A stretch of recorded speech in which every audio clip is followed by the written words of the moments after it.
tel qu'il l'a écrit lui, j'y ai fait aucune retouche. Ce n'est pas la fin de la guerre, il faut attendre 11 heures. L'ordre du départ arrête, mais le cœur bat moins fort que ces jours derniers. Les mots de Joseph Miquel, poilu et Roltais, résonnent pour la première fois. Ces mots ont été écrits il y a 103 ans, jour pour jour, avant de rester enfermés des années durant dans un carnet, perdus, puis retrouvés par hasard dans un fossé. Ces mots ont été minutieusement retranscrits par Fabienne Grucker. C'est comme un coffre au trésor, quoi. On découvre, on rentre dans la vie de quelqu'un et on ne sait pas en plus ce qui va se passer à la fin. On se dit, je suis en train de lire un livre, mais un carnet d'un combattant, et est-ce qu'à la fin il est mort? Est-ce qu'à la fin il est rentré dans ses foyers? Moi, c'était la joie à la fin quand j'ai vu qu'il était rentré chez lui et qu'il était vivant. Voilà, c'était que du bonheur.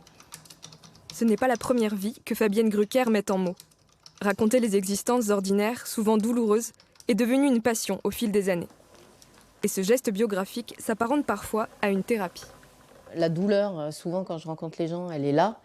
Et c'est vrai que les gens me disent souvent « Oh là là, j'arriverai pas à écrire parce que ça me prend » ou ça me... Voilà, et à la fin, quand leur histoire est dans le livre, elle n'est plus là. Cette forme d'écriture exige une profonde empathie. Le mari de Fabienne est témoin de son immersion. Des fois, elle est en train de retranscrire, il y a quelques larmes qui coulent. Son but, c'est pas de gagner de l'argent, parce que c'est plutôt presque du bénévolat, souvent quand elle fait ça. Mais c'est surtout, elle veut que les gens fassent du bien aux gens. Voilà. Une sensibilité qui peut parfois peser.